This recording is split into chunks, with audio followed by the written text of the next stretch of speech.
Hello, everyone, and welcome to Assembly Hall. I'm Josh Wachtel, sitting alongside Quinn Saturday, and thank you for tuning in to today's matchup between the Minnesota Golden Gophers and the Indiana Hoosiers. The Hoosiers have gotten off to an incredible start this season, opening with 14 consecutive wins and being ranked in the top 25 for the first time in 21 years. However, they currently have a 1-3 record in conference play, including 3 straight losses. Quinn, what do the Hoosiers have to do today to turn it around? Well, IU was abysmal against Purdue on Friday, shooting only 26% as a team. It all starts with Laren Brooks. She only had 8 points versus the Boilermakers, only the second time all season she was held to single digits. The Hoosiers need her to get going, and if she does, the rest of the offense will follow. On the other side of the ball, the Gophers are 12-6 on this season with an identical 1-3 record in Big Ten play, but they are no strangers to winning in Assembly Hall, having won their last 3 matchups with the Hoosiers in Bloomington. What do they have to do today to continue the streak? Well, they'll need Rachel Bannon to perform like she has all year. Bannon is first in the Big Ten and 14th nationally in scoring, and the big reason behind that is that she's in the top 10 nationally in three-point percentage and free throw percentage. Also watch out for redshirt freshman Amanda Zawi to provide great interior defense. She leads the Big Ten in blocks. Definitely going to be an interesting matchup as these two teams attempt to right the ship and climb out of the cellar in the Big Ten. With that, we're going to take a quick break, but when we come back, we will bring you some Big Ten basketball action between the Indiana Hoosiers and the Minnesota Golden Gophers. We'll be back right after this.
So to hear the stories of where they were at Indiana women's basketball.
afternoon, ladies and gentlemen.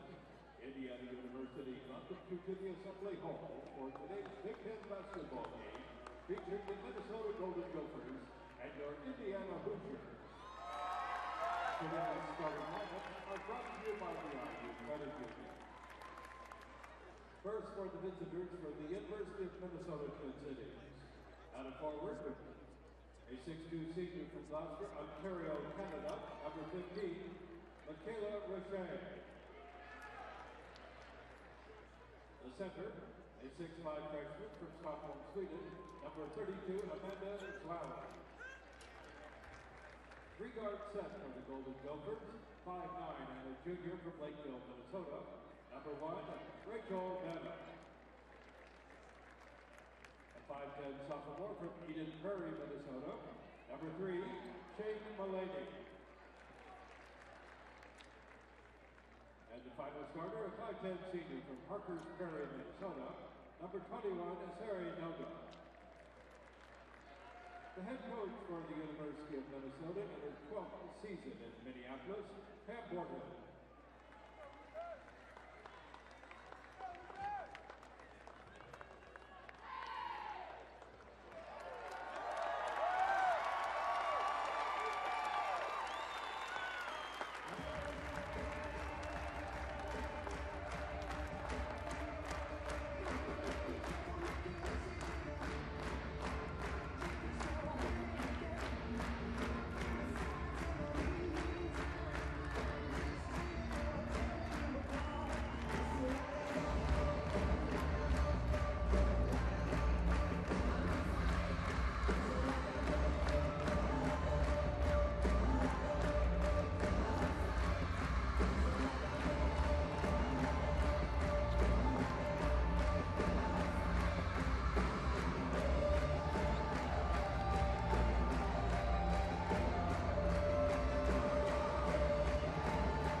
Arizona, number 40, Lindsay Likely.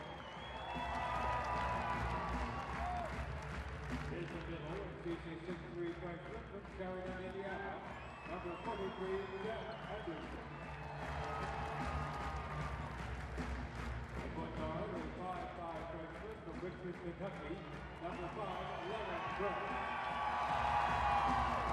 Rounding out the starting lineup at guard, a 5'9" freshman from Westerville, Ohio, number 10, Taylor Hager. The head coach of Indiana women's basketball in his second season at Bloomington, Kurt Miller.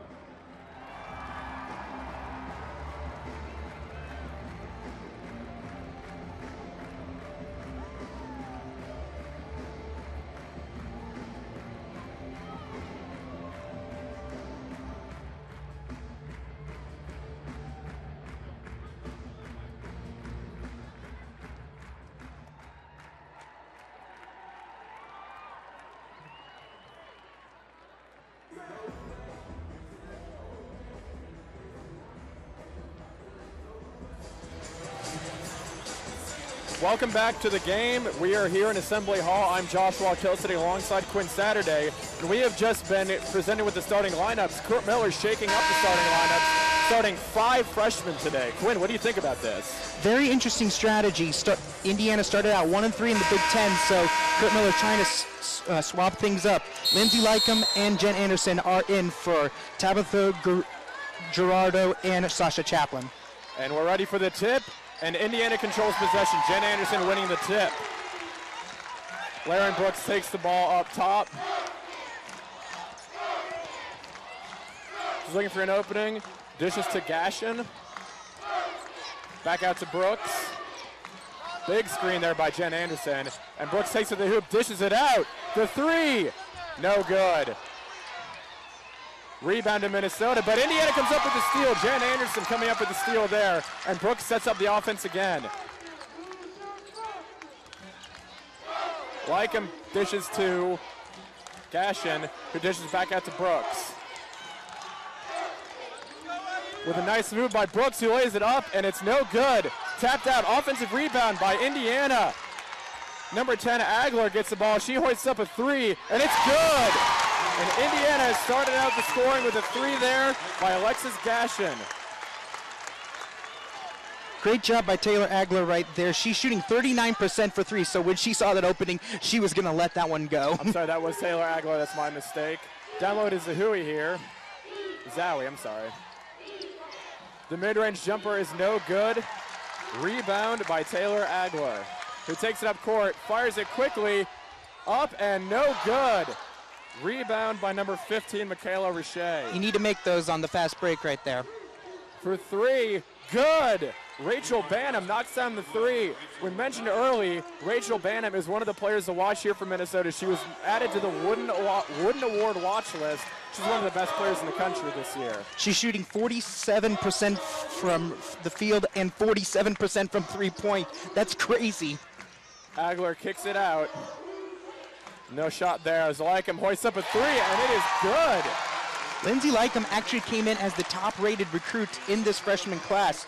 Lauren Brooks has been the has done the most this season, but Lycum is very talented. Bit of a diamond in the rough there by Lauren Brooks. Great find there by Kurt Miller. Minnesota running the ball, and it's stolen by Brooks. She's got an open lane, and she lays it up and in. And Indiana starts out on an 8-3 run, and Minnesota has to do something here to stop this Hoosier offense. Great reaction there by Brooks. Yeah, Brooks has been, a lot of her offense is talked about, but she's a very, very good defensive player as well. Guards her position very well. Kicks it out to Shane Mullaney, who takes the contested jumper, and it's no good. Rebound by Brooks. And she fires a quick pass down court, and it is a little too long. Out of bounds, off the hands of Alexis Gashin. Turnover Indiana. Minnesota will take over possession. And that's not really like Indiana. Indiana is actually a very low turnover team. They only average about 10 turnovers a game. So let's hope that mistakes do not continue to pop up for the Hoosiers. And we have a substitution, number 20, Kayla Hurt, coming in for Richey. Kayla Hurt is shooting 47% as well. Minnesota's a very good shooting team overall. Down low to Zowie, who is double teamed, and she kicks it out. Down for a mid-range jumper, and it is good. Hurt coming off the bench, scoring in a hurry with that mid-range jumper to cut the lead, cut the deficit to 3.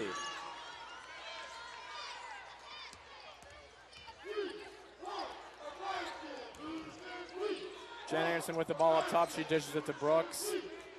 Brooks for 3. No good, off the rim. And that is tracked down by number 21, Sari Noga. Back out to Noga, who dishes it to Kayla Hurt. Dishes it down in the corner. Down to Zowie, and it's tipped. And Anderson comes up with a tip. Brooks running down the court with a little move.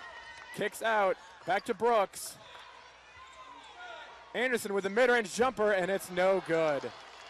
Despite the missed jumper, Jen Anderson has done a great job. She set some really good screens, and right there at the steal, she's really given Kurt Miller a good sign at this early going. No good there on the basket, rebounded by Lindsay Lycum. Lauren Brooks kicks it out to Agler, who takes it down low. She's trying to make a move. She lays it up, and it's no good. Rebounded there by Kayla Hurt. Great rebound with the box out, too. Definitely, and one thing that not having Gerardo or Chaplin in is you're losing rebounding right there. They're hoping that Anderson and Lycum can fill in that rebounding production. With the mid-range jumper, and it's no good. Number 23, Alexis Gashin with the rebound. She gets fouled there. Shot will not count. And we're going to take a break. We'll be back right after this. The lead score is Indiana 8, Minnesota 5. We'll be back right after this.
Welcome back to the game. We noticed early on in the game, it's going to be a big three-point battle here between Minnesota and Indiana. Minnesota among the league leaders in three-point shooting. Indiana 6th in the nation three-point defense. Quinn, talk about that a little bit. Yeah, Minnesota is one of the best, as we saw with Rachel Banham, one of the best, 8th in the country in three-point shooting. And Indiana's defense has 6 times this year held their opponent to under 20% three-point shooting. That's pretty amazing in terms of outside defense. We'll see if they are able to contain her and the rest of the Golden Gophers. We saw number 22, Sasha Chaplin, checking in for IU. And Brooks is making a move to the hoop. She dishes it down low, but it is through the hands of Lindsay Lycum. Turnover, Indiana. Minnesota will take over possession.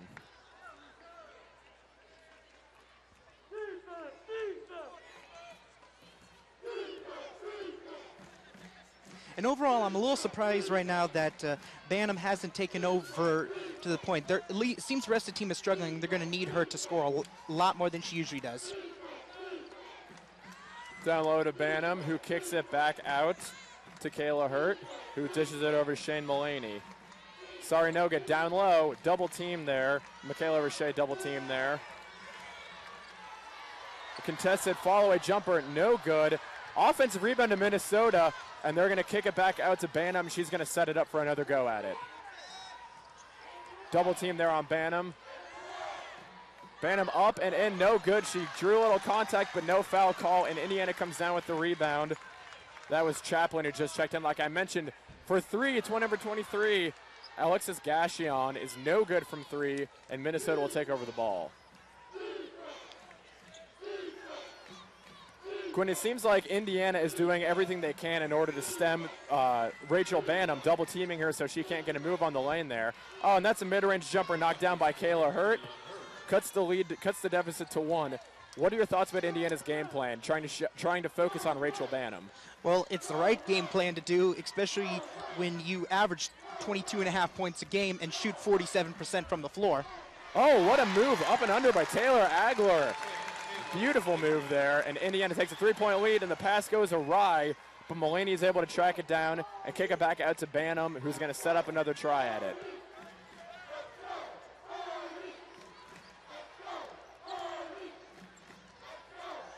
That's Hurt with a mid-range jumper, and it is good. Hurt has really come off the bench right now and has provided a spark for Minnesota right now. As Indiana's focusing all their attention on Banham, Hurt has really come up and put in the hurt.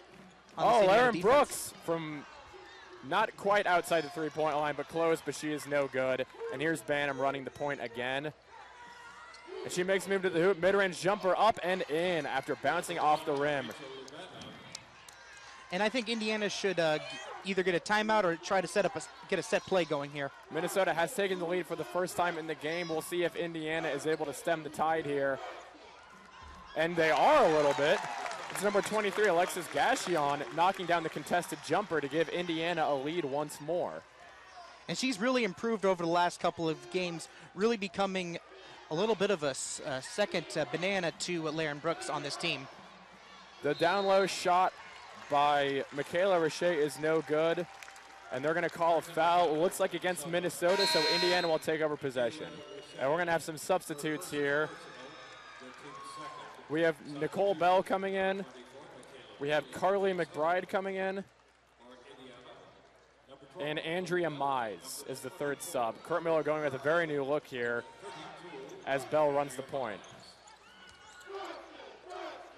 And we'll see how this offense goes without Brooks in the lineup. McBride's 3 is no good. Rebound tapped out and taken over by Minnesota.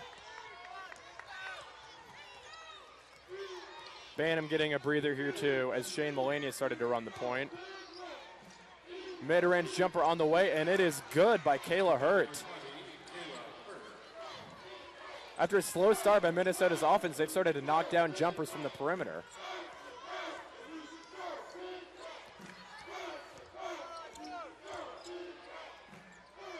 The 2 on the way, no good. Rebounded by Noga. And it seems that Indiana's settling a little bit more for outside shots. They should be getting more to the rim or going for three-point shots. Statistically, those are the best shots you want. Down low, but it is tipped away. But Minnesota recovers. misses the jumper, and McBride pulls down the rebound, and she's off and running. And they call a foul on Minnesota. That is number 20, Kayla Hurt with the foul. And we are going to take another break. Stick with us. Minnesota leads 13-12 with 11:09 left in the first half.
You are watching Minnesota Golden Gophers and the Indiana Hoosiers do Big Ten battle here.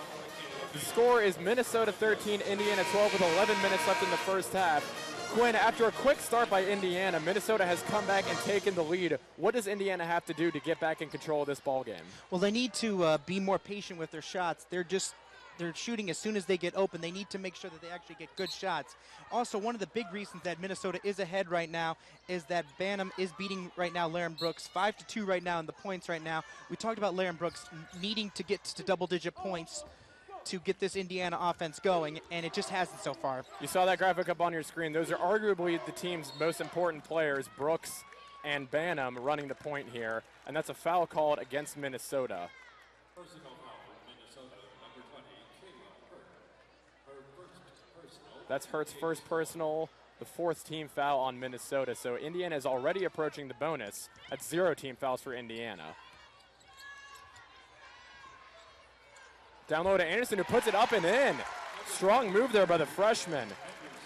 And she has been very impressive in her first start so far. Done great job providing screens and also playing some good post defense. The shot there, good by Hurt. Seems like Hurt has been the main source of offense so far this game for the Gophers. She has 10 of the team's 15 points. The other 5 belong to Bantam. That's Garrido checking in, and there's a foul called against Indiana. Possession will change. Personal foul, Indiana, number 14, Tabitha Gerardo. Her first personal. It's the first team foul in Indiana, and that's Gerardo's first foul.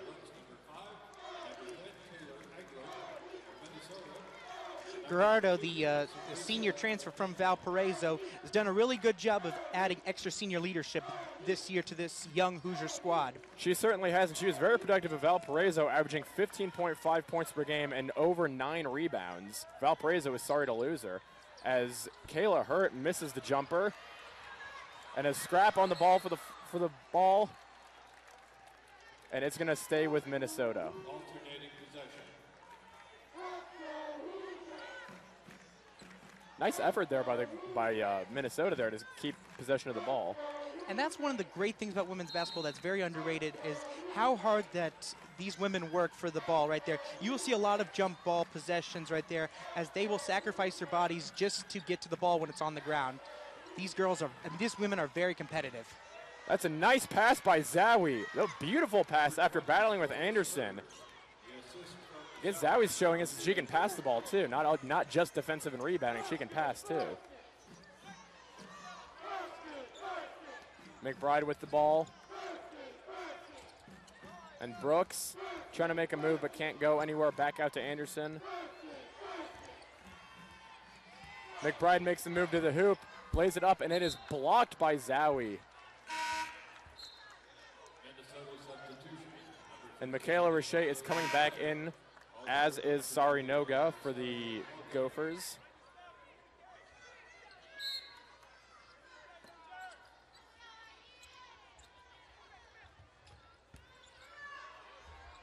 What a move there. Strong finish there by Gerardo. Nice job right there to get the ball, step up into the paint, and then lay it off the glass. She's the second leading scorer on this Indiana team behind Lauren Brooks, and for a reason. She's very good around the basket. Another miss there by Hurt. Seems like she's gone cold as of late. Brooks kicks it to McBride, who kicks it back out to Brooks.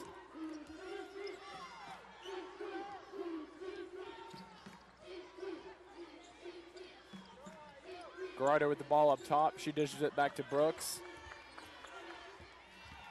who attacks the hoop, gets through, and lays it up and in. Pretty move there by Lauren Brooks, and Indiana has retaken the lead.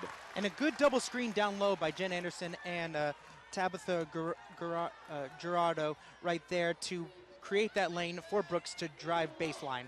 Sarinoga with the ball up top, kicks it out to Banham, who takes a three, and it is good. And just like that, Minnesota has gone back on top. Back and forth game here early. And Banham has shown her three-point prowess. She's made both of her 3 attempts so far. With the three, and it is good. The answer by Gerardo. What a shot there off an assist by Lauren Brooks. I mentioned she's good around the basket. She's also a pretty decent three-point shooter as well. She's shooting about 34%, which is about average, but she seems to always hit them when they matter. She has that excellent blend of size and shooting ability as Michaela Richey makes a strong move to the hoop to lay it up and in to retake the lead for Minnesota. And it's also the first person besides Hurt or Banham to score for the Golden Gophers. Brooks attacks the hoop but can't get anywhere, kicks it back out to McBride, who hoists up a three, and it's no good. Rebound to Banham, who's quick to the ball, move to the hoop, lays it up, and it is good with the floater in the lane. Beautiful move by Banham, and she started to get it going. Well, Hurt helped them on early in the game right now, and now that Banham has found her shot right now, she's going to go at the basket or for the three every single time. Anderson, no good on the contested shot, and it's going to go out of bounds to Minnesota. And with that, we are going to take another break. You're watching Minnesota lead Indiana 24-21 with 7 minutes left in the first half. Stick with us.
Welcome back and welcome into the third member of our team, Josie Genovicius. She has a report for us on the sideline. Josie, what do you have for us?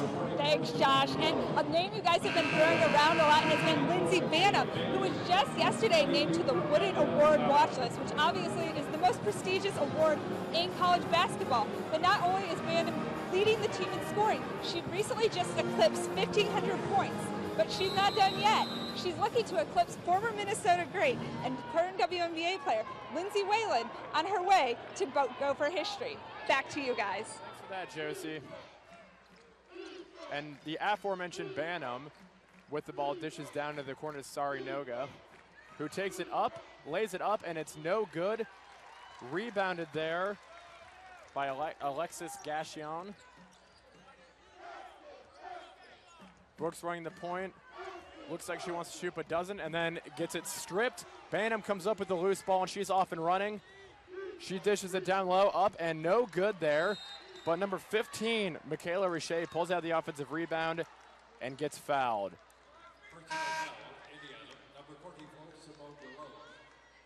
And watch out for number 44, Simone Deloche. She's the team's second leading rebounder, even though she only plays about 15 minutes a game.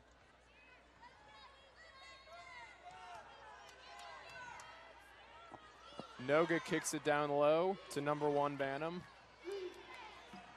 Very good ball movement here. Leads to the open 3 by Michaela Bailey just off the bench, but she is unable to knock it down, and Agler running with the ball. Agler from mid-range. It's good. Nice move there by Agler to get the mid-range jumper to cut the deficit to 1. And she has been a very underrated part of this team. She is a do-it-all guard for this Hoosiers team. She can pass, she can score, she can steal. She does it all for this Hoosier team. Great offensive rebound there by Roche off the miss by Bantam, and Minnesota sets up for one more shot at it. Noga guarded closely by Gassion. And a foul call there against Simone DeLoach, who Quinn just mentioned. She is known for her tenacious defense and rebounding. Not much of a scorer, but not everybody needs to score in order to be successful. Now, sometimes you just need someone who's willing to do the gritty work, get in there, bang bodies, and get the tough rebounds. Noga with the ball. She's double-teamed quickly. Kicks it out to Bailey, who kicks it down low. And it is out of bounds. Looks like it's going to stay down here, though.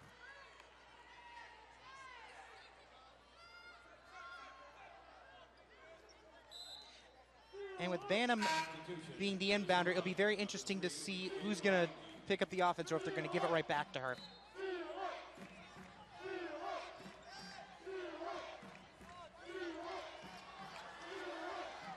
And a deflection there. Deflection there by Gassion. Active hands defensively. You know Tom Crean really loves his deflections, the men's basketball coach. He goes on and on about deflections, so I'm sure he'd like that.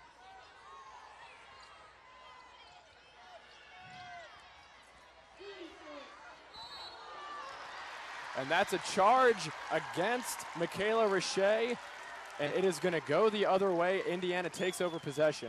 And what do we just say about Deloach? She's not afraid to get down and dirty with the gritty work. She took, instead of going up and trying to swat it away, she took the charge knowing that she was going in with a full head of steam, took it, and now it's Indiana ball. Coaches love those players who are willing to absorb contact to draw fouls. And that is a three-pointer on the way, and it's banked in by Lindsay Lycum. Maybe Sunday, but the bank is open after all.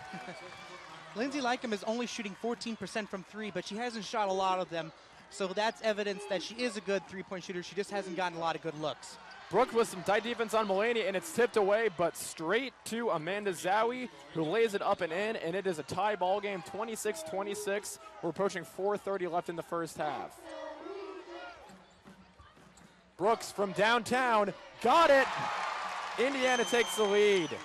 Great passing up at the top of the court right there, swinging it from the right side to the left side. Brooks wide open for that. And a tip there, and Indiana's diving for the ball. The referee's conferring. And it is going to, it appears that Indiana's going to take over possession. Very interesting on there. I was sure that it was off Deloach, but I guess maybe they're just being rewarded for the great hustle. Quick pass down low to Agler. Great play off the inbounds, and Indiana has taken a 5-point lead. We're approaching 4 minutes to go.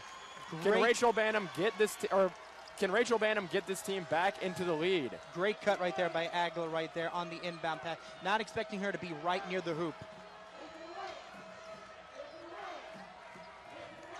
A lot of passing here by Minnesota. Down low to Zowie, who hits it off the bottom of the backboard. Great defense there down low by the Hoosiers. And they take over possession. And Indiana's on a little run here, and the crowd gets on their feet.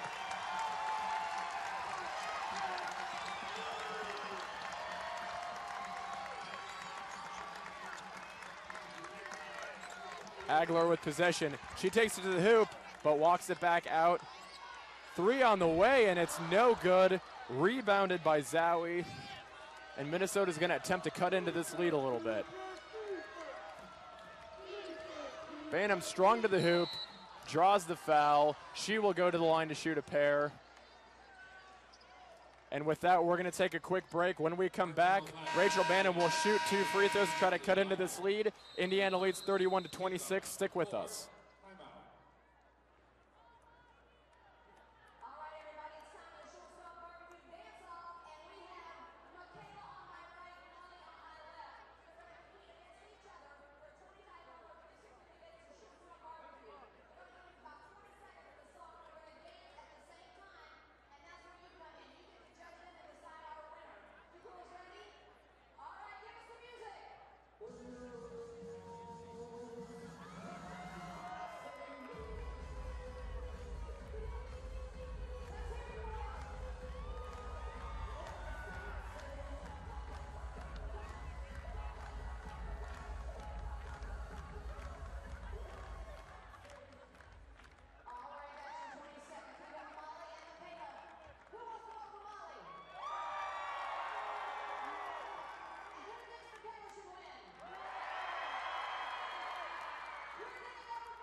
BTN To Go presented by Auto Owners Insurance. BTN goes where you want, when you want it. With BTN To Go presented by Auto Owners Insurance. Watch live games and BTN original programming on your computer, tablet, or smartphone. BTN To Go is available at no extra charge for subscribers who receive BTN through their cable, satellite, or participating video providers. To learn more, visit btntogo.com. Also available in the App Store. Very interesting thing. We talked about Zawi in the opening about her with her interior defense. Right now, Deloche and Anderson have done a great job for Indiana with their own interior defense.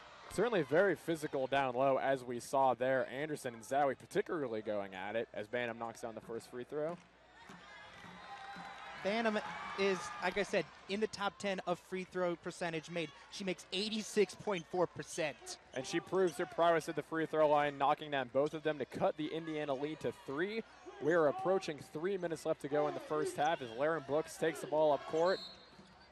And change of possession here. It looks like an offensive foul against the Hoosiers. And that's Kayla Halls right there, the younger sister of men's basketball former three-point standout Jordan Halls.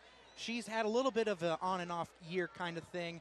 She's doing well, maybe not as great as people thought, but you know, she's still learning with the system. Holmes was a transfer from Bowling Green. She played with Kurt Miller, but when he got hired by the Hoosiers, she followed him as Starbrisa McDaniel knocks down the layup to cut the lead to 1. Holmes with the ball. Down low, up and in, and 1. Foul drawn there by Alexis Gassion, and she's going to go to the line for an attempt at three-point play. Great job attacking the rim right there, knowing that you had the advantage on your defender, going at it, and getting the and 1 helps as well.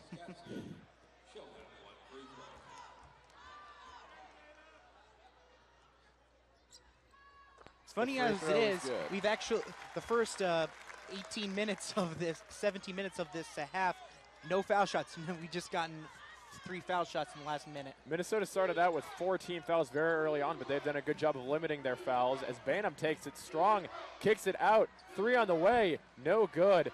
Offensive rebound, oh, and the ball's loose. And number 32, Amanda Zawi, picks up the loose ball, puts it in, draws the foul, and she's going to go to the line for an and 1 opportunity of her own. And that's just sheer will right there, grabbing the ball. It seemed that Indiana had stolen away the rebound, but she just came in there and stole it away. It also helps that she is 6'5" after all. And she knocks down the free throw. The deficit is back to 1. Laren Brooks running point.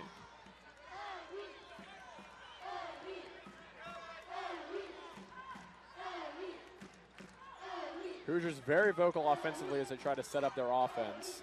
And that's one of the reasons why their offense is so good, is that they're vocal.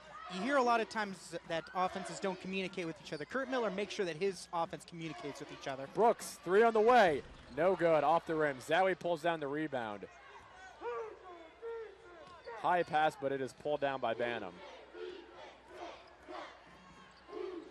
Sets up for the mid-range jumper, and she knocks it down, and Minnesota has taken a 1-point lead. Banham started to get things going, and like you said early on, as Banham goes, so go the Minnesota Gophers, and they have taken a 1-point lead inside 2 minutes left in the first half. Does Minnesota need to keep going to Banham, or should they start spreading the ball around a little bit more? Well, as the stat sheet will show, that Banham and Hurt have 26 of the 35 points for Minnesota, so they've been doing a lot of the work right now. So I think that Minnesota would like other people to step in, but Banham isn't afraid to put the team on her back. Banham currently shooting 5 of 8 from the field, including 2 of 2 from three-point range, and she is, along with Kayla Hurt, a big reason why Minnesota currently has a 1-point lead. Brooks tries to get things going for IU offensively, kicks it out to Holes, who dishes it down low, but the pass is too long, and it's going to go out of bounds. Turnover by Holes. Minnesota takes over. Andrada will come in right for Holes after there. Kurt Miller's going to want to talk to her about that mistake. Kurt Miller doesn't seem too pleased with that play right there.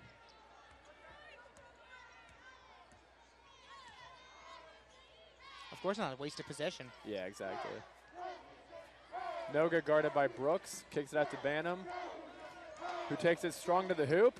Beautiful finish there by Banham, and it's easy to see why she's on the Wooden Award watch list. What a move there. Can Indiana answer right here? No good, she can't, but the ball's tapped away, but it goes out of bounds. Zowie getting another rebound there, and Minnesota will take over possession. 68 seconds left in the first half. Minnesota currently with a 3-point lead.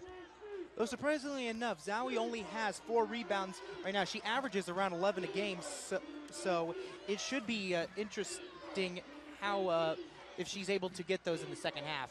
Mid-range jumper up and no good. Number 20, Kayla Hurt. She's gotten cold since her heart's hot start to the game.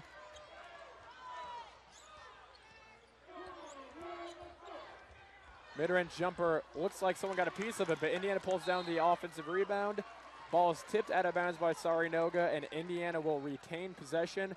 40 seconds left. Shot clock currently at 17 seconds left. Ball is inbounded to Brooks. Passes it down low, and it's blocked by Zowie. And Banham is going to run up the court. Very small differential between the shot and game clock, but it doesn't matter to Minnesota as they quickly score. Kayla Hurt with a great find, great shot off the find by Lindsey Banham, Rachel Banham. And that was all start by Zawie's block. She leads the Big Ten in blocks, and it's those kind of blocks right there that continue the play alive, not the ones where you take it out of bounds, that really help your team. Indiana with only 4 seconds left on the game clock. Brooks for 3, count it! At the buzzer, Laren Brooks knocks down the three-pointer to cut the Indiana deficit to only 2. What a shot there by Brooks to end the half. And very necessary, as it was starting to seem that Minnesota was really going to take a lot of momentum into halftime. They still have momentum, but a lot of it was sucked out due to that shot right there. Brooks now with 10 points in the first half. We talked about it, that she only had 8 points in the Purdue game, so on track right now. She's 4 of 9 from the field and 2 of 4 from 3. She's having an incredible game so far for the Hoosiers, and she is a large part of the reason why Indiana is still in this ball game. And we are at the half, so we're going to take a break, and when we come back, we're going to bring you the second half, and it's going to be incredible, so stick with us.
Indiana University's first women's basketball teams in the varsity era. They also happen to be the most accomplished, becoming a varsity sport in the fall of 1971. In their first 4 years of competing, the Hoosiers won 81% of their games, went to the Elite Eight in 1972 and 1974, and the AIAW Final Four in 1973. And now their incredible accomplishments are immortalized from the rafters of Assembly Hall. It was a great period of time. I love basketball. I love coaching. The student athletes that I had the chance to work with were the best. Well, they were the pioneers. Without them blazing the path back in the day, we wouldn't be IU women's basketball now. I love playing basketball at Indiana. I love going to Indiana University. It was just a fabulous time. The players on the team were my best friends, and we had a lot of fun. We had a great coach. We worked really hard, and it was thrilling to go to the Final Four, to play in that arena. I actually transferred to Indiana after my freshman year, and I transferred because I watched the team play at the AIW National Championship the year before, and I watched them, and I try to have players, I want to have the same camaraderie. I want to emulate the experience that I had at Indiana with our Stanford teams now. The early years of IU women's basketball are now being justly celebrated. They have laid the groundwork for the incredible women who have followed, and for all of the special moments the program has experienced along the way.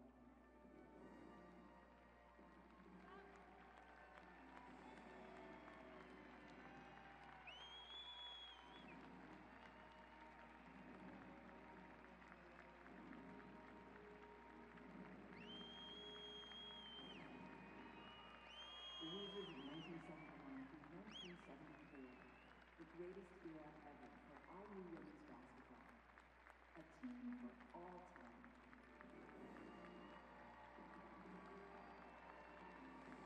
And now, ladies and gentlemen, on the McGrath Court, let's meet the members of this greatest era of Indiana women's basketball. Patricia Archer. Linda C. Gator, Evelyn Butler, James C. Christopherson, Howard T. Clay, Sharon Zagaris, Teresa Fancher, and Coach B. Dorfman. Deborah Hockenmeyer, Carol Kegley, Sue Loxton, Peggy Martin,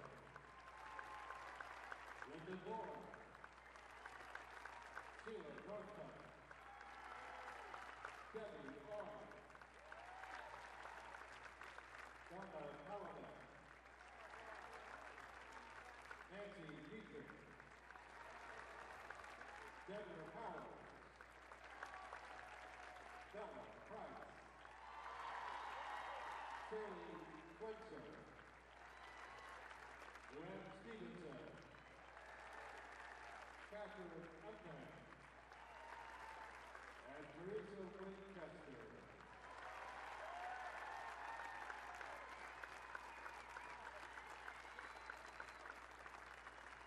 In honor of the outstanding accomplishments of this group, ladies and gentlemen, we have this special banner raising celebrating the 1973 AIAW Final Four.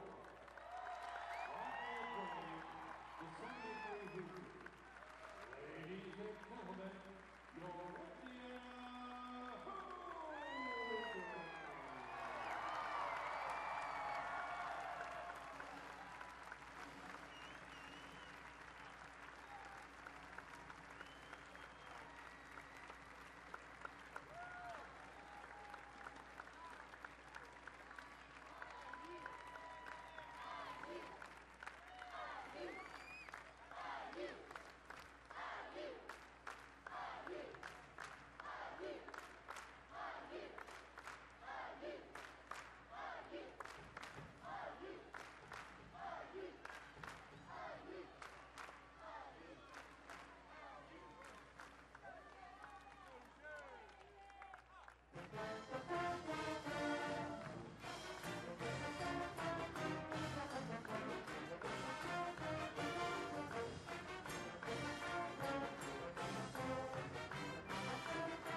Welcome back to IU Women's Basketball versus the Minnesota Golden Gophers. I'm here with Minnesota Associate Head Coach Curtis Lloyd.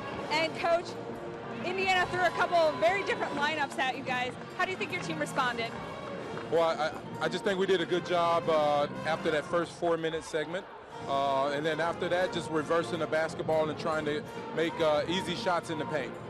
Lindsey Vanham, a star as always. How has her play been today? You know, Rachel was a little bit sick this morning, and so, I mean, she's playing great, but, you know, we'll see toward the end of the game. But we just want her to stay aggressive on offense and defense. Hey, thank you so much, Coach. Good luck you. in the second half. Back to you guys.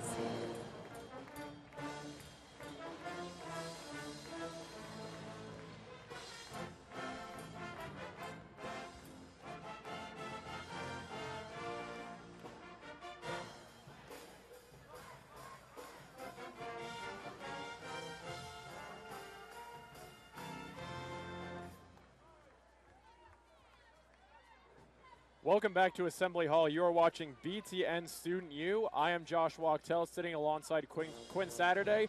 And if you're just joining us, Minnesota went into the halftime with a 39-37 lead thanks to some hot scoring by Rachel Banham. Quinn, what did you see that the Hoosiers need to do in order to retake the lead? Well, they're going to need to be a little bit more aggressive offensively. They're going to need to get to the basket, go for some three-pointers. They can't settle for any long-range two shots. They're going to need to probably set better picks, and most importantly, they might have to double Rachel Banham. She's, despite what the coach said, her being under the weather, she's played very well today, just as expected. Rachel Banham certainly did turn it on late in the first half, and she is currently leading the way in terms of scoring for all athletes in this game. And Indiana will start with possession in the second half. We saw Lauren Brooks knock down a three at the end of the first half to cut the deficit to 2. That was quite a shot by her. And like we talked about early on, she is one of the key members of this Indiana team, the leading scorer, averaging over 17 points per game. And she's also, as the point guard, the main facilitator as well. She averages 4 assists a game, and she had 4 assists in the first half.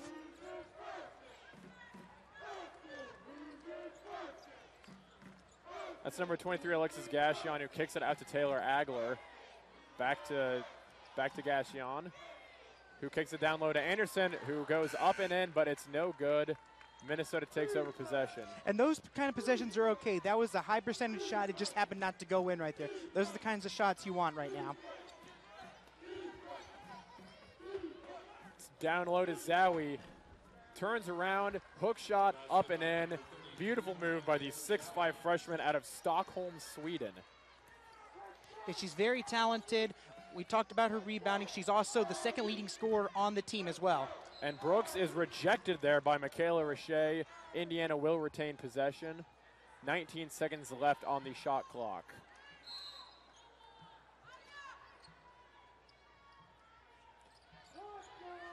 And a shot down low, uncontested layup there by number 23, Alexis Gassion. And Indiana has cut the deficit to 2 as Banham runs point for the Gophers. Nice move there, cuts it to the hoop, draws a foul, looks like. And that's going to be 2 shots coming up for Rachel Banham. Personal foul, Indiana, number 40, Lindsey Vanham. Her second personal. Like Quinn was mentioning earlier, Banham is among the lead leaguers in terms of free throw percentage this season, shooting over 85%, and she's going to go to the line to try to knock down 2 more, and the first one is good. She's just a pure shooter. You talk about basketball players who are, you know, defenders or just athletic or good rebounders. She's a pure shooter. Just the way her stroke goes, it is just pure. You want to teach a class, you want to use her shot as an example. Certainly. And a quick move down to the paint, back out to Brooks. Back out to Anderson at the top of the three-point line, who dishes it to Brooks and sets a great screen there. Brooks from mid-range, no good. Offensive rebound by Anderson, who puts it back up and in. Jen Anderson getting some big playing time here. The freshman getting her first career start. Yeah, she's been very promising in this first start. She's only been averaging around 8 minutes a game, getting a chance to start right here, and she hasn't disappointed. Brooks Lets the three go by, but she is no good, and she is taking the ball down court now. Layup try, no good. And Indiana will set up another possession. Maybe they won't. A deep three there, no good by Taylor Agler. And the ball will go out of bounds, and it will stay with Indiana. Brooks will inbound. Substitution, number 20, Kayla Hurd.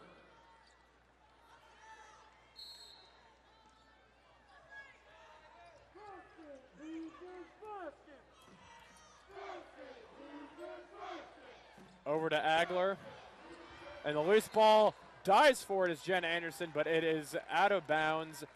And it appears the Minnesota will, no, Indiana will keep possession.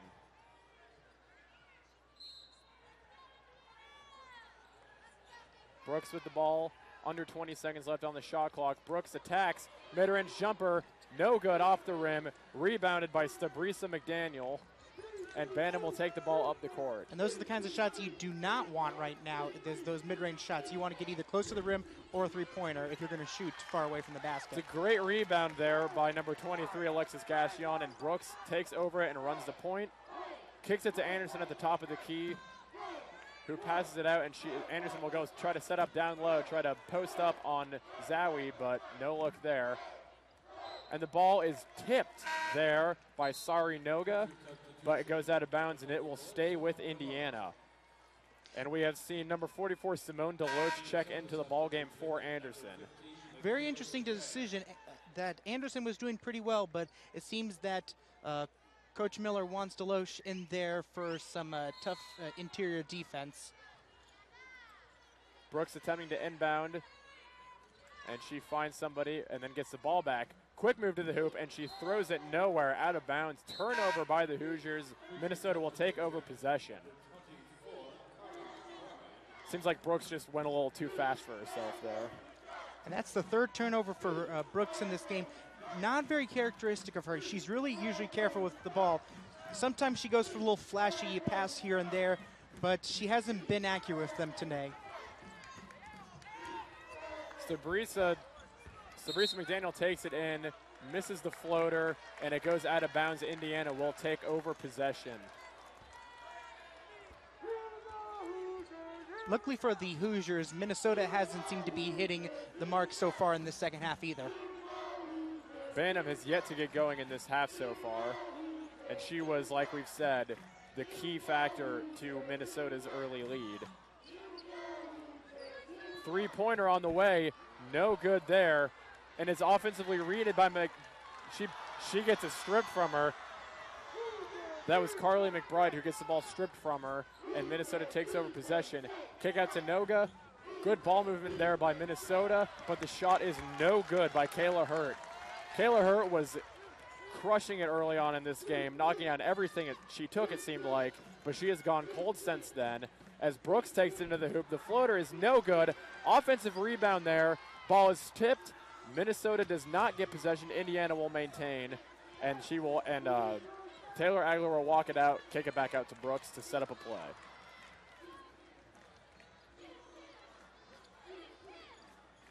McBride with it on the wing. Three-pointer on the way. Got it! And Indiana has retaken the lead with 15 minutes and 30 seconds left in the second half.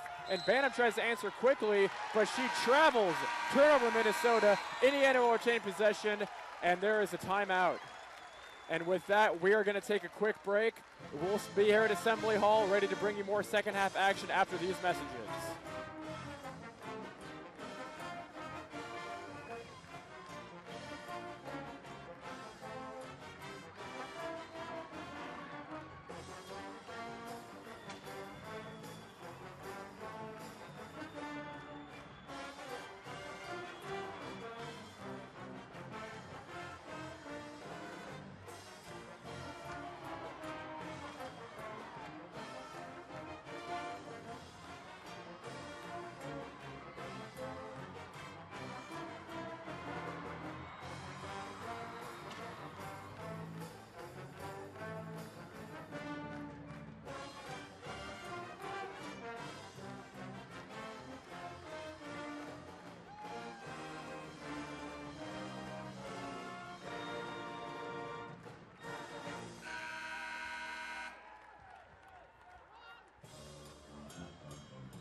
Welcome back to Assembly Hall. You are watching Indiana-Minnesota action here, and we're going to throw it over to our sideline reporter, Josie Genovicius, for a report.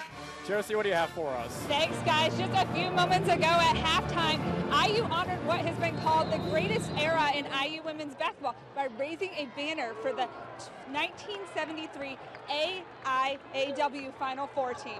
Now, this era in IU women's basketball was particularly important. As Coach Kurt Miller says, this is what attracts current and former players, current and future players to IU, is this history. And they even got some time with the IU former Final Four team at practice last night. Back to you guys. Jersey.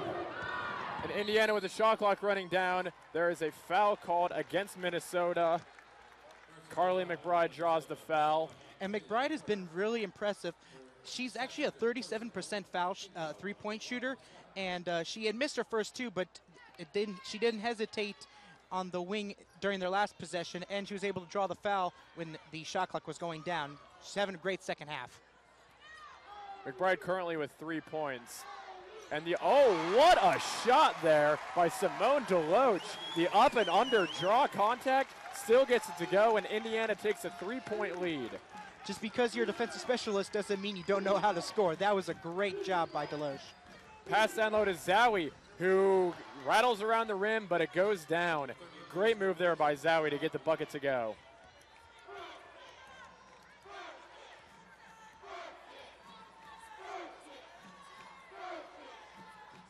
Looks a little bit miscommunication right there. Indiana trying to get something going, but are not able to penetrate this defense, this great zone defense being played by Minnesota. Can't seem to, and Brooks hoists up a three, no good.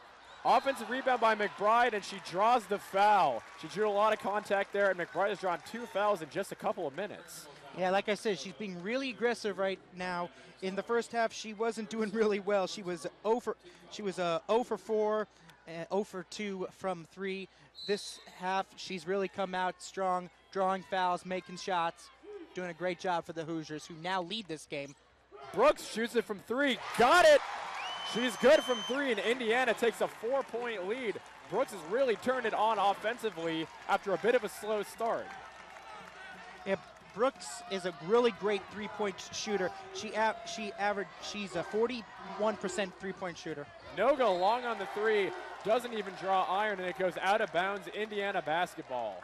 And it seems that Indiana has taken a little bit of the momentum out of Minnesota right now. The assistant coach for Minnesota talked about it at halftime. Bantam feeling a little under the weather.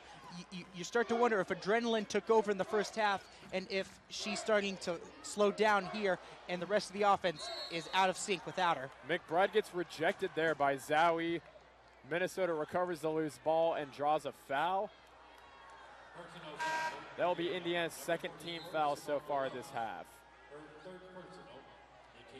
Like you were saying, Indiana coming strong out of the gate, currently outscoring Minnesota 12-6 in this second half, thanks to some great shooting by Laren Brooks. And Bantam with the ball up top. She gets a screen, but the double team meets her, and she draws a foul. She hits the jumper, but it doesn't count. The foul is called on Taylor Agler, and that's the third team foul for Indiana.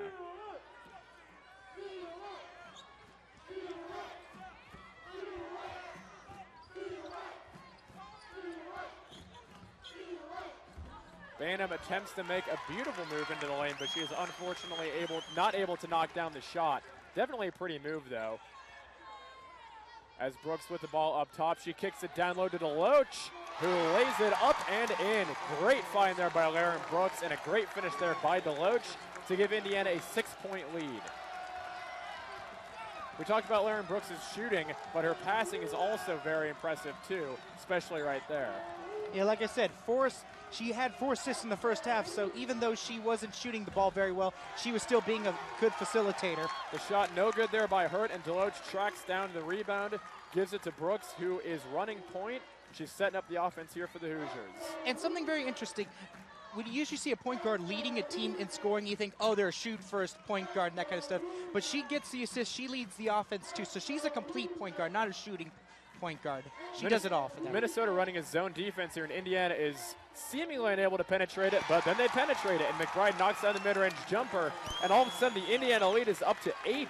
And I think Coach Borton from Minnesota should probably call a timeout soon, because it looks like things are starting to get a little out of hand for the Golden Gophers. Minnesota does have 4 timeouts remaining, so we could be seeing one soon if Minnesota cannot stop this run.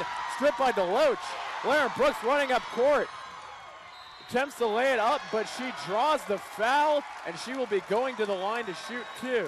And that was started by great defense by Taylor Agler right there, staying with Banham the whole way. And we're going to take a quick break. We're here from Assembly Hall. We'll still be here when you come back. Stick with us.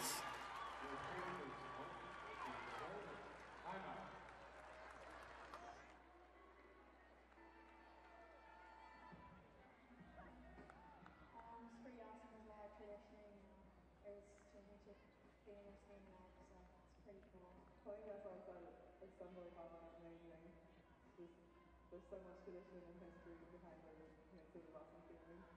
What is it like to play basketball inside Assembly Hall, looking at all the amazing fans cheering us on? Sometimes the lights stop, but other than that, it's a cool experience. Playing basketball inside Assembly Hall is amazing because there's so much tradition and a lot of great things have happened there. Play basketball inside Assembly Hall is a feeling that you can't describe it. Oh, it's breathtaking. It's amazing just to think about everyone who's come through here. Playing in Assembly Hall is amazing. Even more amazing is coaching in Assembly Hall when you really consider all the great coaches on the men's and women's side that have walked up and down the sideline.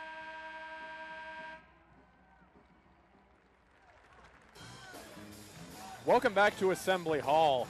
BTN on Facebook and Twitter. You can always hear from BTN personalities, get programming information, and so much more. Follow the BTN on Twitter and Facebook today.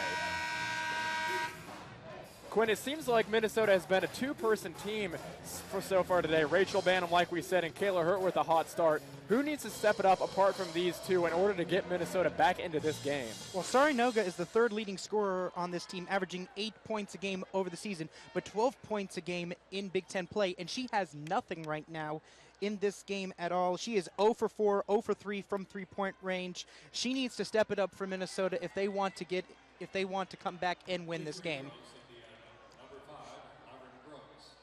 Lauren Brooks setting up for 2 free throws here. The first one is good.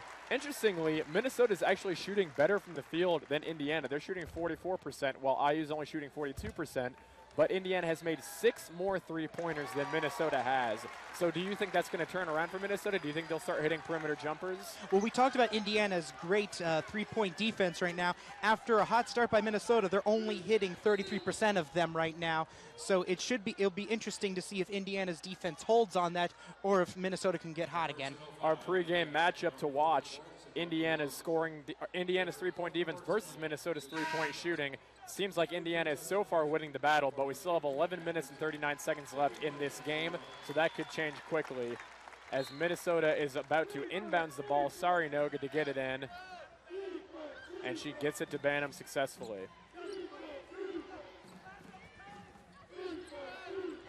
Tip there, but stays with Minnesota. Zowie kicks it back out to Noga. Noga for 3, no good. And Brooks tracks down the rebound, and she's off and running, but she's going to slow down after she sees that she has no options, and she's going to set up the offense. And I just want to say right there, there's not going to be any stat that showed right there, but Agler continues to have great defense right there on the perimeter for Indiana. She's certainly nullified their shooting, but right there Agler misses the layup, and Minnesota's off and running. Back out to Zowie, who lays it up and in and draws the blocking foul. She's going to go to the line for an and one opportunity to try to cut this lead to 7. And Zowie's actually had a very quiet game and is really taken off in the second half. She now has 11 points, 4 rebounds, and 4 blocks. 4 blocks. That'll help when you're 6'5". We talked about it. She's the leader in the Big Ten in blocks. Free throw is no good, and Anderson tracks down the rebound, and it is given to Brooks, who runs the point. To talk about her dominance real quick in blocks, the amount of blocks she has is almost equal to the entire Indiana team's season total of blocks. That is pretty incredible. Indiana struggling to get much motion here. And right as I say that, Brooks takes it down low, but she is trapped immediately. Brooks fires it out, 2 on the shot clock, 1 deep 3, no good off the rim, and Zowie tracks down the rebound, gives it off to Banham, who will run the point. An 8-point lead here. We're about halfway through the second half. Indiana still leads 55-47. Mulaney up top, gives it off to Banham, who kicks it down low to Zowie, lays it up and in. Anderson not able to stop her there. And Zowie's really picked up the slack right now in the second half. We were just talking about a couple minutes ago about who needs to step up, and Zowie really has right now. She's just terrorizing the low post. She's currently sitting with 11 points. And the mid-range jumper right there by Lindsay Lycum. She knocks it down to stop the Minnesota brief run. Back up to an 8-point lead inside 9.5 minutes left to go. You can kind of see why she was one of the highly recruited freshmen coming in. A forward with that kind of size and also that kind of shooting range is pretty good. Mulaney almost gets the ball stripped there by Brooks, but she hangs on, draws contact, and will go to the line to shoot a pair.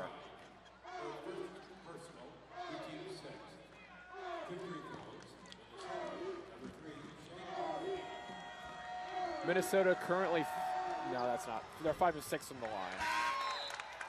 And now they're 6 of 7 as she knocks down the first one.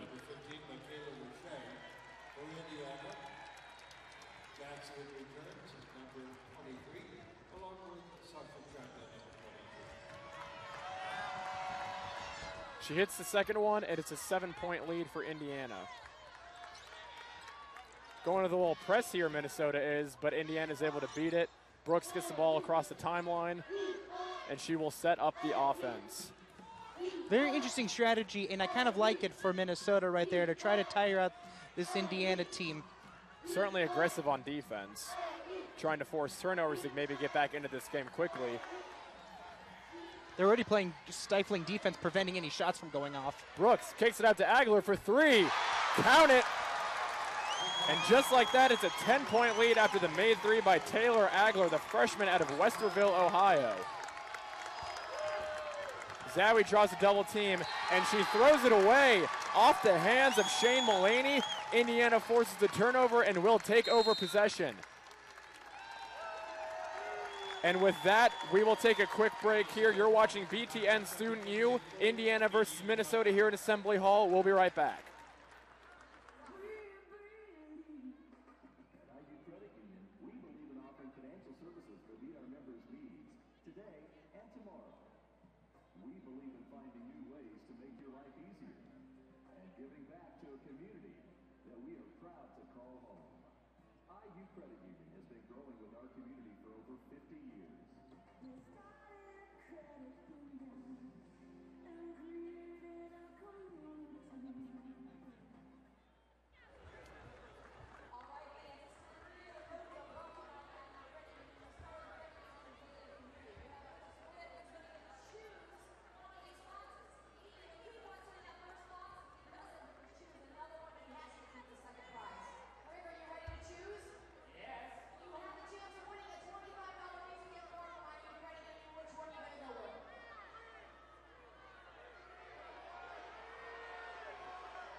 Welcome back to Assembly Hall here in Bloomington, Indiana. You are watching BTN Student U. I'm Josh Wachtel alongside Quinn Saturday. Quinn, Indiana down at halftime, but they have outscored the Golden Gophers 23-11 so far in this half. What has been the key factor for Indiana on this run so far? Well, a little bit of everything. Everyone's contributing. Jen Anderson's providing good defense. So is Simone Deloach.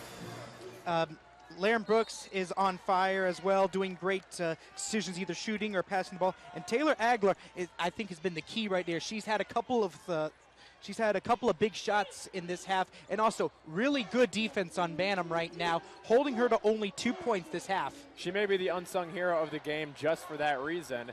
as Indiana misses a shot and Noga pulls down the rebound, gives it to Mulaney, and she's running the point. Kicks it over to Banham, who has not, like Quinn said, she has not gotten very many opportunities to score in this half, thanks to some great defense by Taylor Agler.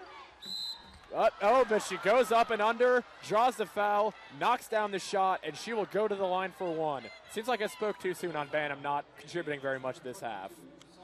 That was just a great play right there to get behind Agler. Agler tried to front the post right there, but it just went. It was a perfect pass right there to her, and she was able to get the and one. And Banham knocks down the free throw, and she is up to 21 points, leading the way for the Golden Gophers. Brooks takes it down but kicks it out. Agler with the ball, guarded by Banham. She gets a screen. She gets an open look from three. Short. Doesn't hit anything, and it goes out of bounds. And we're going to take another media timeout. You're watching Indiana and Minnesota play women's basketball here on BTN Student U. Stick around.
In Assembly Hall, and you're watching Big Ten women's basketball here.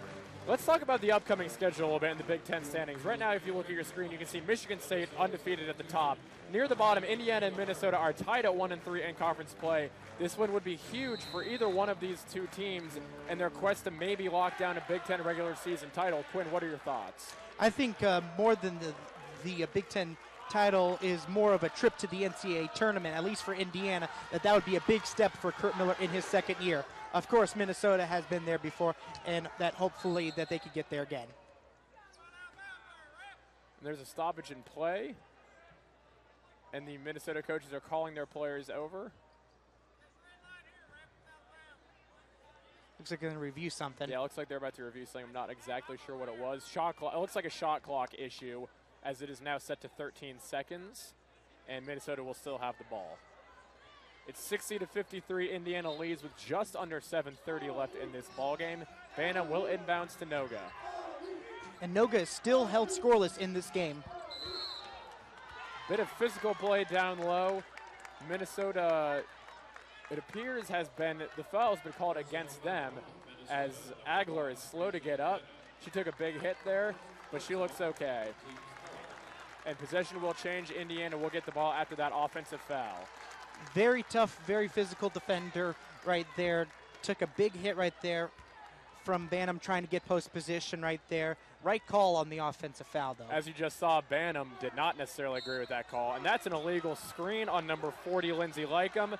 Back-to-back offensive fouls, and Minnesota will take over possession. And that was just a little eagerness right there. She was a little late to set the screen, so she tried to scoot in right there. You can't do that. You have to be set when you set a pick. And a deflection there, but Indiana keeps possession, or Minnesota, I'm sorry, keeps possession, and there's a foul called against number 23, Alexis Gassion. Early on in the game, we talked about how it was a two-woman game. Rachel Banham and Kayla Hurt were taking over, but Hurt has been held scoreless in this half so far. Hasn't done much of anything since her early hot streak. Yeah, and Zawi's done a great job of making sure that someone is there to help Bantam in this second half right now. She has 8 points this half, along with 5 blocks as well. Noga misses the front end of a 1-and-1, and Indiana gets possession. Missed 3, and a foul called down low on Zowie. And it seems that all this physical play has led to a little sloppiness, and with sloppiness come the fouls.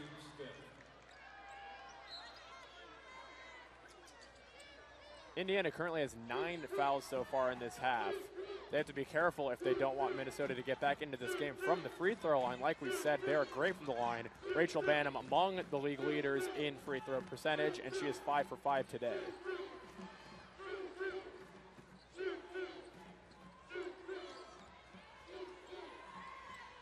Missed opportunity right there for a pick and roll. Kicks over to Brooks, who takes it down low, puts up the mid-range jumper off the iron and out. Noga gets the ball to Bantam.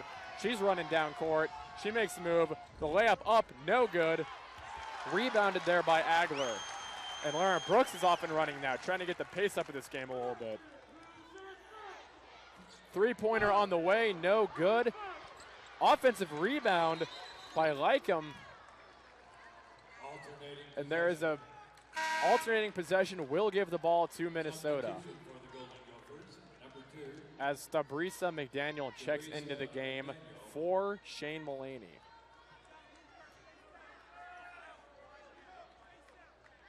Minnesota still just 2 of 7 from three-point land. Like we've said before, they are among the national leaders in three-point percentage, but they just not have gotten it to go today. Oh, and a block there. A block there by number 22, Sasha Chaplin. Alternating possession will give the ball to Indiana as they call a jump ball. Great job by Chaplin. She's been riddled with injuries throughout her career here at Indiana. It's really great to see her back on the floor right here, contributing. Maybe not as much as she used to, but she's still a big contributor to this Hoosier team. Agler, 3 on the way. Count it! She's got it, and Indiana is up to a double-digit lead as Indiana calls a timeout. So it's a 10-point lead for the Hoosiers with 5:46 remaining in the second half. Quinn, what does Minnesota have to do to get back into this ballgame? We've mentioned they're just 2 of 7 from the field, unable to get a 3 off with this Indiana defense. Do you think that they will be able to knock down any perimeter shots to get back into this game? I think that they're probably going to have to drive to the basket a lot more. You can see that right now that a lot of fouls are being called, so you want to take that to your advantage, be super aggressive, drive down the lane, get to the foul line as much as possible. You're almost in the double bonus, so you want to get that 10th foul on Indiana right away. We saw Zowie get off to a very hot start in this half, but she hasn't done much lately offensively. She could be a person who could draw a lot of fouls down low with that physical play by her. And there is a foul called against Sasha Chaplin. And Zowie will go to the line. Indiana is currently in the double bonus, so she will shoot 2. Zowie currently just 1 of 2 from the line so far today. And she hits the first one.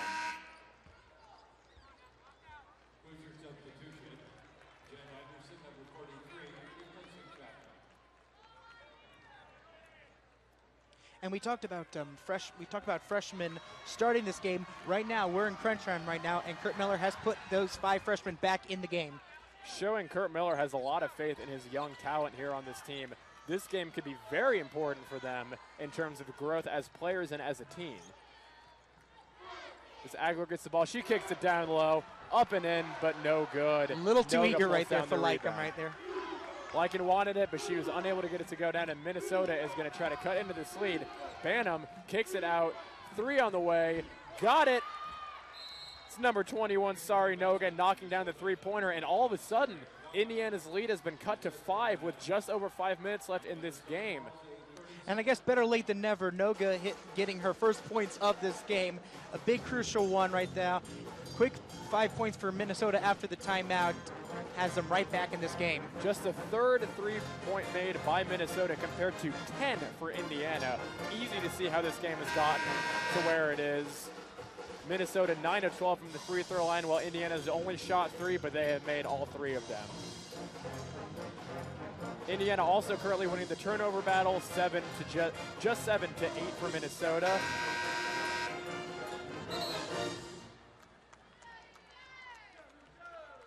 As we're going to set up, Indiana will have the ball with a 5-point lead with just over 5 minutes left in this ball game. Lauren Brooks has been quiet lately, dishing off to Agler for the most part. Let's see if she can get Indiana back into this game, back with a bigger lead. Down low to Anderson, no good on the miss, and she is hacked by Noga. She disagrees with it. Certainly looked like she drew a lot of skin on that play, and Anderson will go to the line for 2 free throw attempts. Yeah, that was a great pass by Lycum right there, right into the post. A nice little bullet pass down there. Unable to get it the first time, but Anderson able to get her own rebound and now go to the line. First one on the way, and it's off the front rim. No good. She will set up for another attempt, though. That's Indiana's first miss from the free throw line tonight. No good, off the front iron again, but offensive rebound by number 40, Lindsay Lycum. She dishes it out to Brooks, and they will set up again.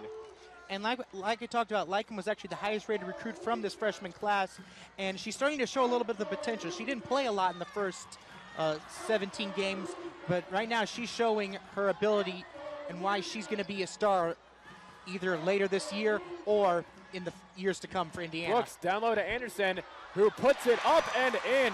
Great find there by Brooks to give Indiana a 7-point lead. Very big right there to end that small run right by Minnesota as they are in score mode right here. And that's an offensive foul drawn against Rachel Banham. Indiana will take over possession.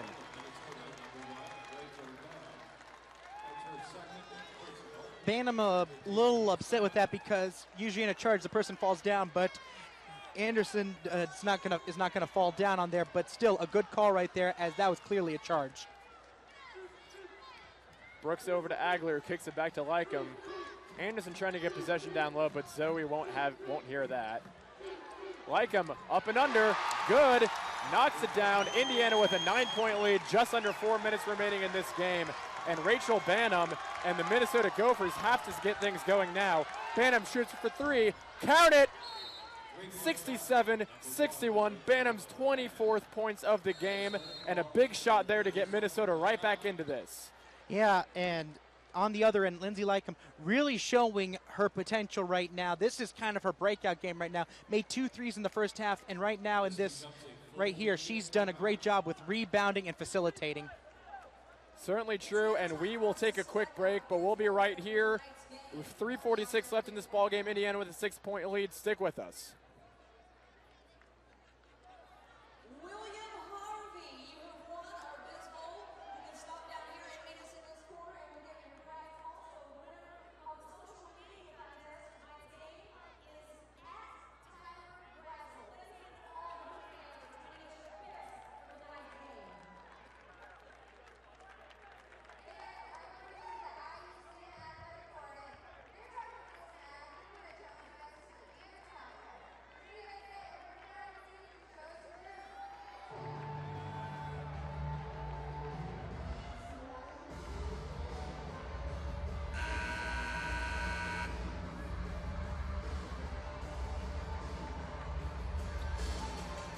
Welcome back to Assembly Hall. Big Ten Network Student U game here. We'll bring you some Big Ten women's basketball.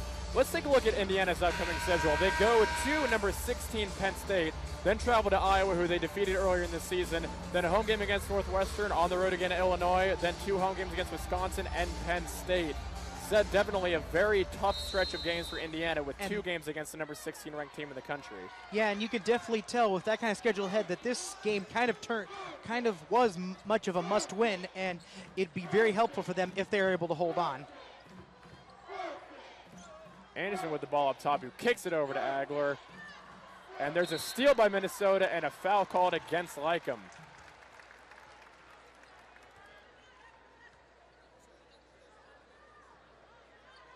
No, I'm sorry, it's going to be Indiana possession.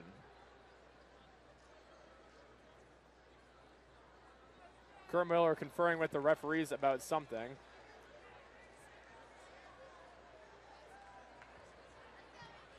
Lycum will inbound to Brooks.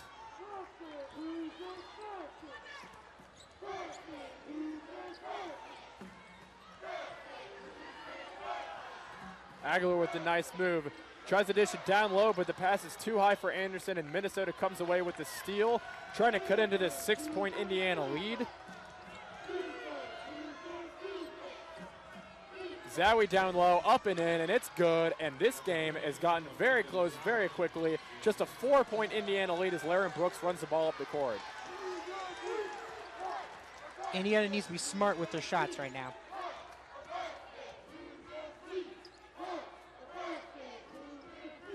Down low to Anderson, tries to back down Zowie, and she gets rejected, but she picks up the rebound. Only 8 left on the shot clock. Brooks trying to get a shot off. Very in-your-face defense. She puts up a 3, and it's off the front iron, rebounded by Noga, and Minnesota is going to try to make this a one-possession game.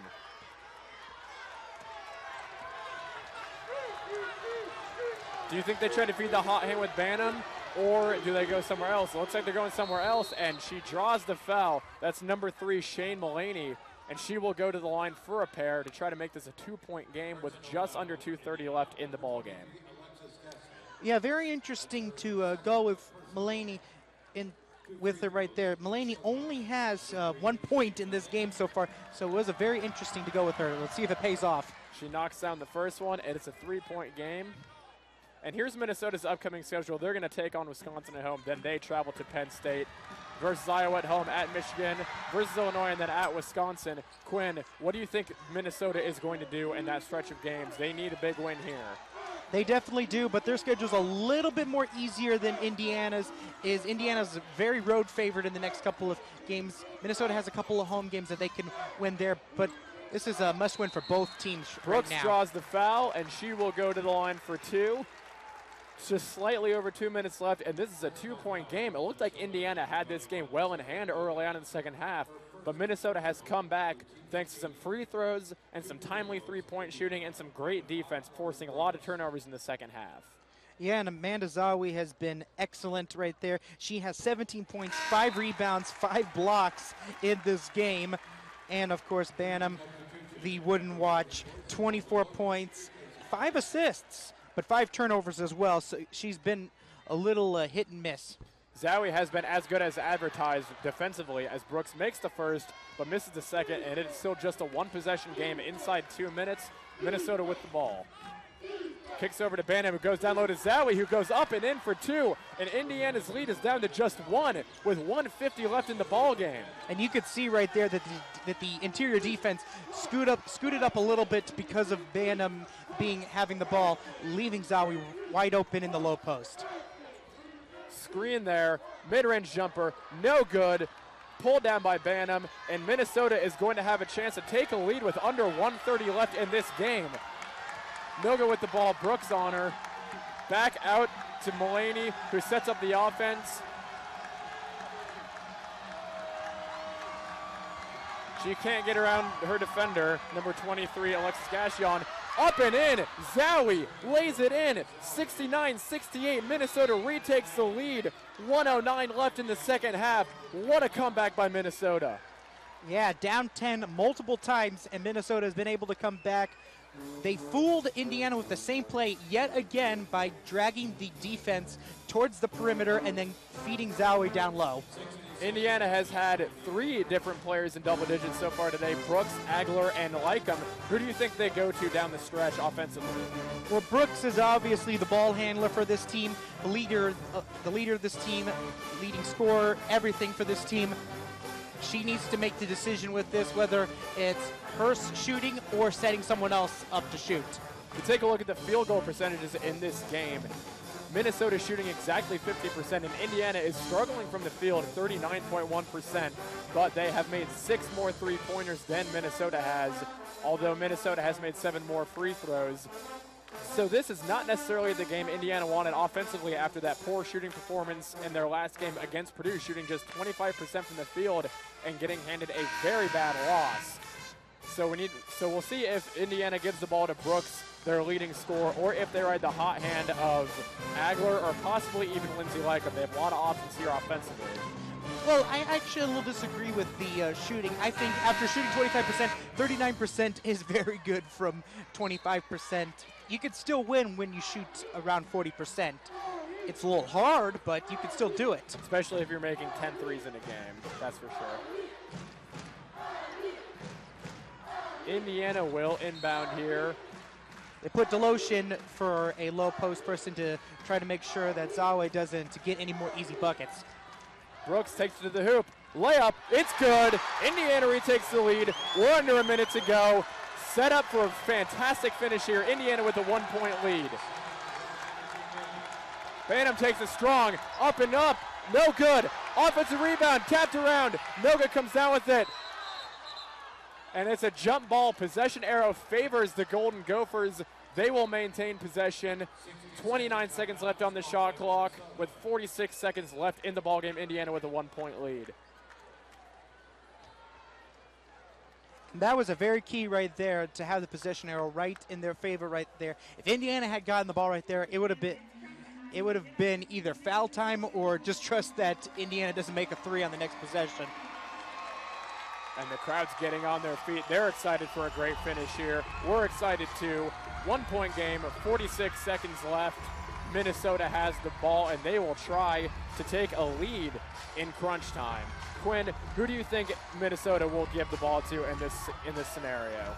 Well, the easy answer to say is Bantam, but I think they're going to try to find a way to get it to Zawi down low again for the easier basket. If they can't, though, expect Bantam to either hit a pull-up jumper or a three-pointer. Seems like Zowi's been the go-to person down this stretch because Indiana does not seem to have an answer for her in the post. Jen Anderson on her early, but they've also put Simone DeLoach on her. No one is able to stop her. She has 21 points on 9 of 10 shooting. 9 of 10 shooting. She's had a great game from the field, and it will be interesting to see who Minnesota looks to in this key stretch of this game.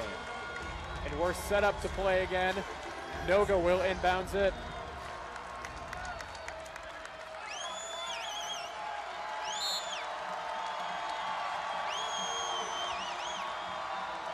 Over to Bantam. Brooks on her. Screen by Zowie. Lycum there to pick her up, though. Brooks on Bantam, and there's a foul called on Brooks on the shot. Bantam will go to the line for a pair. Like we've said, she is great from the free throw line. She shot 5 of 5 today, and she is among the league leaders in shooting, and she will attempt to give Minnesota a lead with under 40 seconds left in this ball game. That's a junior playing a freshman right there. Freshman thought they could probably take try to poke the ball loose, but the junior just took it right to her and drew the foul. And Bantam is good on the first one, and it's a tie game. She misses the second one. The rebound by Agler gives it to Brooks, and it's a tie game. Just about 30 seconds left in this game. 8-second differential between shot and game clock as Brooks and Indiana try to find a way to take a lead against the Gophers near the end of the game. And there's a timeout called by Indiana. Kurt Miller going to talk to his team to try to set up a play to give Indiana a lead at the end of the ball game. Laren Brooks, 18 points so far. Taylor Agler, 15 points so far. Lindsay Lycum, 10 points so far. The only 3 Hoosiers in double digits. And you have to think, even though Brooks has shot 6 of 19 from the field today, they will be looking to her as you mentioned, she is their leading scorer and their primary ball handler. Yeah, absolutely. She needs to have the ball in her hands, whether it's a pass or a shot from her. She needs to be making the decision right there. Thus is the role of the point guard. What shot do you go for? Do you attempt an easy 2 or do you attempt an open 3? Does it depend on which one's available? Well, it always depends on which one's available, but I think that you want to try to get some kind of driving lane, drive to the basket, and if you can kick out to a 3, get the 3. If not, try to go for the basket. Inbounds to Brooks with 12 seconds left on the shot clock. She's guarded strong. Out to Agler for the 3. No good. But DeLoach with the rebound, and Indiana has the ball. Shot clock is turned off. Inside 10 seconds. Brooks with the ball. 5 seconds left. She gets a screen from DeLoach. She can't get free. 1 second left. Oh, and they can't get a shot off. And we are headed to overtime for some free basketball. Indiana unable to get a shot off as the game clock expires. So we're going to play 5 minutes of extra basketball here, 70-70. Quinn, what did you think of that? We'll send it to break real quick, but when we come back, we will bring you overtime. You're watching BTN Student U here in Assembly Hall. Stick around.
Welcome back to Assembly Hall. We are headed for our first overtime as we could not declare a winner in regular time. Indiana with a chance to take the lead at the end of the game, but they were unable to get a shot off as the buzzer sounded. Quinn, what did you think of that last possession? I think it was exceptional team defense by Minnesota. Everyone, as I said, Brooks had to make the decision, and they kept her from shooting or making a clean pass. Also, they did a great job of closing out on Agler and getting a hand on the ball. Deloach into the game for Anderson. As we saw Anderson get the start, but DeLone gets to start here in overtime. Deloach gets to start here in overtime, the 6'3" senior out of Round Rock, Texas. And that is solely to make sure that Zawi does not take over the game like she did from the 5-minute mark to the 2-minute mark. No good on the jumper, and Indiana comes down with the rebound. Brooks looking to set up the offense here. Screen by Deloach gets Brooks free, but she is unable to get to the hoop, and she kicks it back out. Deloach fakes the jumper. No one bites. She doesn't take it. Back out to Brooks. Brooks quick to the hole, and she draws the foul. She will go to the line to shoot a pair to try to give Indiana a lead once more. And you saw that driving lane right there. That wasn't available on that last shot. I know people probably say drive the lane. There wasn't anything available. It would have been a charge if she would have tried to initiate anything. Minnesota has done an outstanding job, seemingly, in the second half of closing down the lanes. As Brooks knocks down the first one. Is it important for Indiana to reestablish a low post presence, or can they settle for jumpers? Because they have been knocking them down so far today for the most part. If they continue to fall, there's no reason not to take them, but I think they do need to get some high-low action with Deloach and Brooks. Brooks knocks down the second one, and Indiana takes a 72-70 lead. We're approaching 4 minutes left, and a nice move there by Banham, and she draws the foul. A little bit of the hand-checking rules right there. Agler not allowed to do that now this year. And Banham is going to go to the line to attempt 2 free throws. We saw her miss a clutch free throw at the end of the regulation. Bit of a surprise. She's been deadly from the free throw line this year. Let's see if she can turn it around here, and she knocks down the first one. Well, we said she's 86.4%. She's not 100%, so you do miss one every once in a while. No one's perfect from the line, but she's pretty dang close. And she knocks down the second one, too, and it's tied up again. 4:10 left in the first overtime period as Brooks takes the ball up the court. Unable to get free, kicks it out to Deloach, who kicks it over to Agler. Tries to put a move on Banham, back out to Deloach. who kicks it around the world out to Brooks. Brooks mid-range jumper up, and it is no good. Offensive rebound by Deloach, and she turns it over. Sarinoga comes away with the steal after the offensive rebound by Deloach, and Bantam is off and running. She goes up, but he misses a shot, and then Zowie draws the foul on the putback attempt. She will go to the line to shoot two. And to answer your question from earlier about jump shots, establish the low post, because those kind of long twos do not belong. Mid-range jumpers are good and I think underrated, but long twos are the worst possible shot you could take. Bob Knight, former coach at Indiana University, used to call that the worst shot in basketball, and I have to agree with him. A very difficult shot, and if you take it 1 inch further back, you get an extra point. Both free throws are good by Zowie, and she's excited about that. And Minnesota pulls out a 2-point lead. Just about 3:30 left in this game. We'll see if Lauren Brooks can get her scoring going again to get Indiana back in a tie or perhaps even take a lead. Floater in the lane, no good. Deloach pulls down the rebound, and she goes up, and she's hacked, but no call. She pulls down another offensive rebound, though. Agler for three. Count it! Indiana takes a 1-point lead off the three-pointer by Agler. Agler with 18 points in this ball game. Bantam with a good look to Zowie, who retakes the lead. Some furious scoring here by both teams. And great pick and roll right there with Bannon and Zowie right there. Brooks off the screen, can't find any room, so she dishes it back out. And there is a foul called against Minnesota on Alexis Gassion. Indiana draws the foul.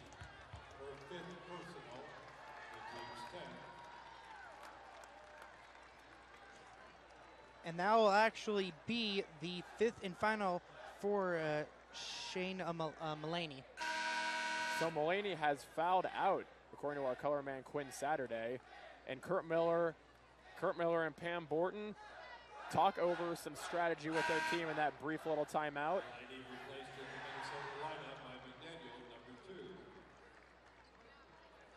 And at number 23 for Indiana, Alexis Gassion, will go to the line for two to try to give Indiana a 1-point lead. She hasn't been really flashy, but she's been very effective. 7 points and 5 rebounds is nothing to sneeze at. The first one is no good, hits the front of the rim and bounces out.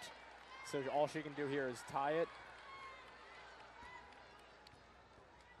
Indiana is just 6 of 11 from the free throw line today. Second one is good, and it's a tie ball game with 2:44 left in overtime. Indiana with the possession arrow. That could come into play later. And Minnesota is no timeouts remaining. Ball is loose, but Minnesota tracks it down out to Bantam, who sets something up. She has just 12 seconds left on the shot clock. She's double teamed. She can't get away from Agler. The ball is tipped. Loose ball. Minnesota comes down with the rebound. 2 seconds left on the shot clock. She's got to hoist it, and it's no good. But Zowie comes down with the rebound. Jump ball, possession arrow, favoring the Hoosiers, and they will get the ball.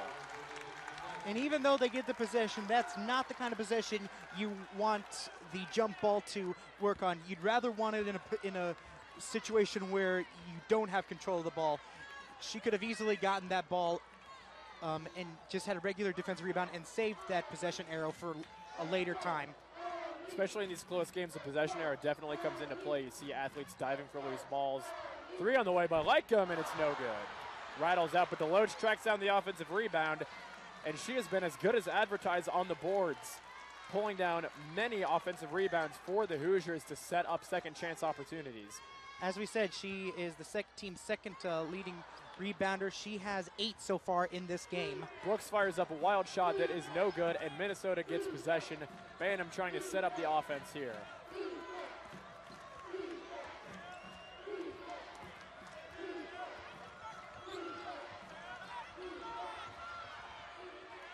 Bantam with the ball once more. And the loose ball picked up by Indiana. And Brooks wisely slows it down. And Indiana has a chance to retake the lead. We're approaching 1 minute left to go in this overtime. And Indiana's defense attacked McDaniel as soon as she came in for McLeany, and it's paid off with 2 turnovers so far. Good ball movement here by the Hoosiers, leads to a Brooks 3, and she knocks it down with 50 seconds remaining. Brooks hits a huge 3, and Indiana takes a 3-point lead, and Minnesota, and there will be a timeout on the court. What a shot there by Lauren Brooks. She's been there all year for the Hoosiers, the leading scorer, and she knocks down a huge 3 to give Indiana a lead with under a minute remaining. Well, we talked about her right before half. She hit a 3 to make it a 2-point game. And right here, she hits a 3 to give them a 3-point lead with 50 seconds left. She has obviously been one of the best freshmen, not just in the Big Ten, but I think in the entire nation, I think. She certainly has been a great find by IU coach Kurt Miller. And the best part is, well, maybe for Indiana, bragging rights, best part is they got her out of the state of Kentucky. Oh, you gotta love that. You love that Indiana-Kentucky rivalry. Actually, Brooks played in that Indiana-Kentucky All-Star game alongside teammate Jen Anderson, who represented the Indiana team there. So here we're 50 seconds left. Minnesota down 3. You have 2 options here, I think, offensively, Banham and Zowie. Zowie is 10 of 11 from the field, but it's a 3-point deficit. Zowie's not gonna be knocking down any threes. Do you think they go for the tie here, or do you think they just try to get a solid possession and cut into this lead? You get points wherever you can. 50 seconds, there's still at least 4 more possessions in this game. Noga with the ball up top. She gets it back to Banham, and there is a foul called against number 10, Taylor Agler.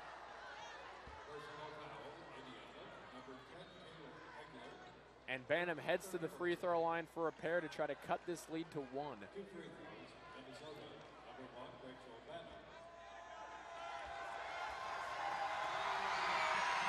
She knocks down the first one. She has a beautiful shot right there. Her jump shot is just immaculate. And that is Stabrisa McDaniel, checking in for number 24, Michaela Bailey. And Coach Barton going a little offense-defense with Bailey and McDaniel. Banham is good from the free throw line for the second one. A little full court press here by Minnesota to try to force a turnover, but Brooks and Indiana get it across the timeline. We're under 30 seconds left. Indiana with a 1-point lead. Brooks trying to get something going offensively.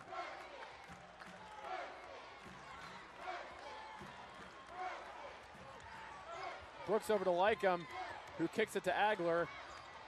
Nice spin move. Tries to go into the lane, but she draws the foul. Great possession there by Indiana. Worked 28 seconds of shot clock to get it down to 12.2 seconds, and they draw the foul to try to put this into a 3-point lead. Agler heads to the line. Very interesting, and she's having a great game, but something to note, she's only a 60% foul shooter, so it'll be see if she's able to get these clutch foul shots. She makes the first one, and it is a 2-point lead for the Indiana Hoosiers. Second one is good too.